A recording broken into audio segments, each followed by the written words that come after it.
Everyone, this है DP Negi. आप सभी का एक बार फिर से एक नई वीडियो पे स्वागत है। आज हम लोग चर्चा करेंगे अविश्वास प्रस्ताव के बारे में, ये नो कॉन्फिडेंस क्वेश्चन के बारे में। ये होता क्या है, क्या चीजें हैं, ठीक है। एक बार देखते हैं हम जिन बिंदुओं पे आज चर्चा करेंगे वो क्वेश्चन से हमारे। सबसे पहला क्वेश्चन है कि अविश्वास प्रस्ताव क्या है। क्या सरकार को अभी जो अविश्वास प्रस्ताव सरकार के ऊपर लगाया जा रहा है, क्या सरकार को इससे चिंतित होना चाहिए, और अब तक कितनी बार अविश्वास प्रस्ताव सरकारों के ऊपर पेश किया जा चुका है।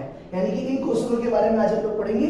और हम लोग आज एक क्वेश्चन, मतलब इसमें एक क्वेश्चन और पढ़ेंगे कि भाई अविश्वास प्रस्ताव क्यों लगाया जाता है, ठीक है। तो हम लोग आगे क्यों चलते हैं, इससे पहले हम लोग देखेंगे कि अविश्वास प्रस्ताव क्या है।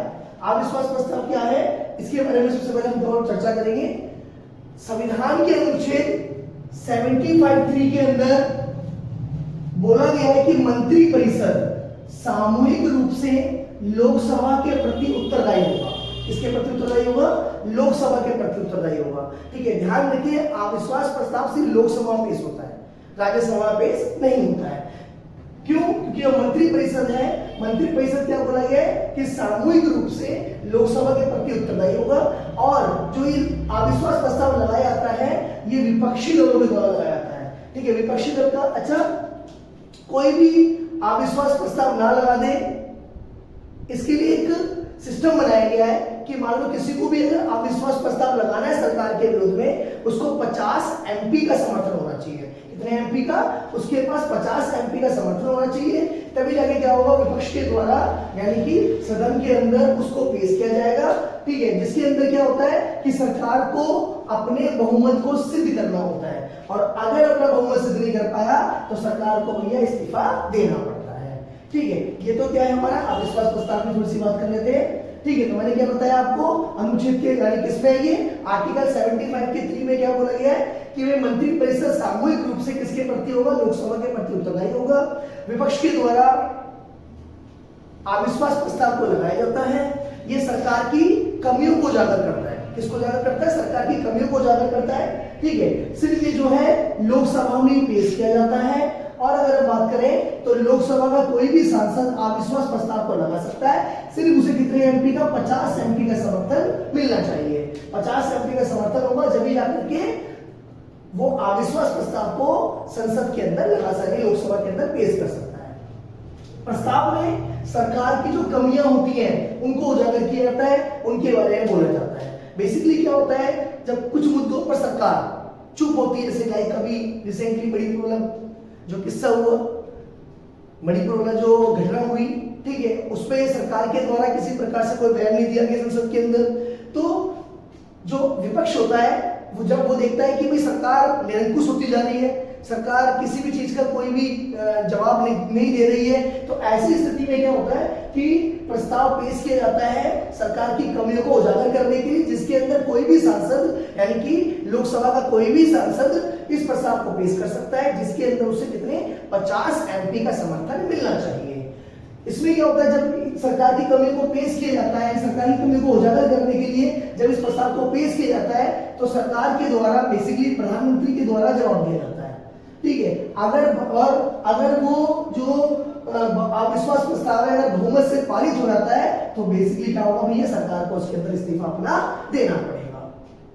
अगर क्या हो जाता है, अगर वो प्रस्ताव पास हो जाता है, किससे पास हो, अगर वो प्रस्ताव बहुमत से पास हो जाता है, तो सरकार को मजबूरन क्या करना पड़ेगा भैया, इस्तीफा देना पड़ेगा, प्रधानमंत्री को इस्तीफा देना पड़ेगा। और प्रधानमंत्री का इस्तीफा देते ही उसका मंत्री परिषद भी उसके साथ साथ उसको इस्तीफा देगा।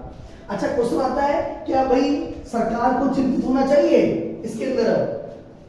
अच्छा, सरकार को चिंतित होना चाहिए इसके अंदर। देखिए तो भाई लोकसभा के अंदर हम बात करें तो भैया लोकसभा के अंदर बहुमत कितना हो, 272 होता है। जिस भी पार्टी को 272 सीट मिल जाती है वो पार्टी सरकार बनाती है अपनी, और जिस भी पार्टी को 272 सीट मिलती है उसी पार्टी का पीएम बनता है, उसी पार्टी को केंद्र सरकार बोलते हैं हम लोग, और उसी पार्टी को हम लोग एग्जीक्यूटिव यानी कार्यपालिका कहते हैं। अगर हम यहाँ पे देखिए एनडीए की सरकार, तो एनडीए की सरकार के पास 331 सीट्स है, और कुल यानी कि इंडिविजुअल बीजेपी को देखें तो बीजेपी के पास 303 सांसद है, किसके अंदर, लोकसभा के अंदर। और अगर हम लोग अभी गठबंधन देखें, जिसे पहले यूपीए बोलते थे, आज क्या बोलते हैं उसे इंडिया गठबंधन बनाया लोगों ने यूपीए का नाम चेंज करके, जिसमें क्या 144 सांसद है, और तटस्थ कितने हैं इनके पास? 70 है, 70 के तटस्थ न्यूट्रल है, ठीक है ना। इंडिया में गठबंधन में 44 सांसद है और प्लस कितने 70 है, और जिनकी सरकार है उनके पास 331 सांसद है। अच्छा, इस आंकड़े को देख के तो लग रहा है कि सरकार को चिंतित होने की बिल्कुल भी जरूरत नहीं है इसके अंदर।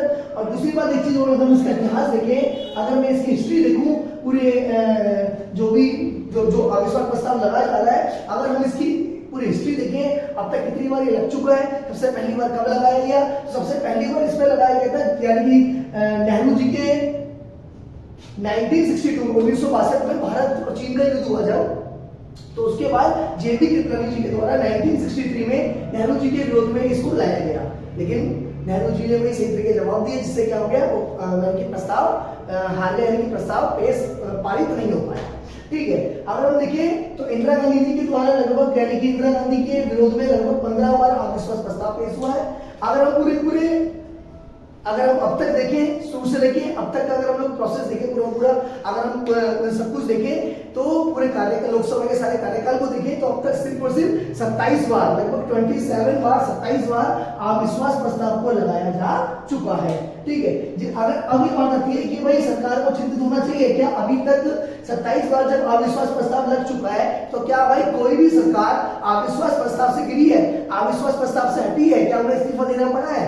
ठीक है, तो अविश्वास प्रस्ताव के को अगर हम देखें तो 1979 में मोरारजी देसाई की सरकार थी, जनता पार्टी की सरकार थी, जिसमें अगर आप देखो तो मोरारजी देसाई देश के प्रधानमंत्री थे, 18 महीने तक देश के पीएम रहे थे। तो इनके विरोध में प्रस्ताव को पेश किया गया था, लेकिन इनको पता था कि हमें मेरे को सरकार का समर्थन नहीं मिल पाएगा, तो उन्होंने अविश्वास प्रस्ताव के पारित होने से पहले ही त्याग पत्र दे देता। क्या देता? त्याग पत्र देता। यानी कि इसका मतलब ये साफ जाहिर हो रहा है कि अभी तक हमारे देश के अंदर जितना भी लोकसभा के नेता जितना भी लोकसभा कार्यकाल रहा है, जितना भी नेताओं का कार्यकाल रहा है शुरू से लेकर अब तक, इतनी बार भी संसद के अंदर लोकसभा को बनाया, लोकसभा की सरकार ने लोकसभा के अंदर सरकार बनाई गई है, किसी भी सरकार ने 27 बार जो अविश्वास प्रस्ताव लगा है, 27 बार अविश्वास प्रस्ताव लगने पर एक भी बार किसी भी सरकार को अविश्वास प्रस्ताव के माध्यम से नहीं हटाया गया। सिर्फ एक बार देखा गया था, देसाई साहब की सरकार थी, लेकिन ये भी अविश्वास प्रस्ताव जब इनके विरोध में लगा तो इनको पता था कि भाई मेरे को सरकार का समर्थन तो है नहीं, तो उन्होंने अविश्वास प्रस्ताव के पारित होने से पहले ही इन्होंने अपने पद से इस्तीफा दे दिया, यानी कि त्याग पत्र दे दिया। ठीक है, तो इससे ये साफ जाहिर हो रहा है, अगर इसका इतिहास देख रहे हैं तो 27 बार में से एक भी बार अविश्वास प्रस्ताव पारित हमारे किसी भी सरकार के ऊपर नहीं हुआ है। तो इसको देखकर अगर हम देखें तो भैया सरकार को चिंतित होने की बिल्कुल भी जरूरत नहीं है। आई होप कि मेरे बच्चे आपको ये टॉपिक समझ में आया हो। ठीक है ना, ये टॉपिक जो था ये हमारा, अगर आप कॉम्पिटिशन की तैयारी कर रहे हैं तो ये भारतीय राज्य व्यवस्था का एक क्वेश्चन है अविश्वास प्रस्ताव के ऊपर। ठीक है, ओके बाय, जय हिंद, मिलते हैं नेक्स्ट वीडियो।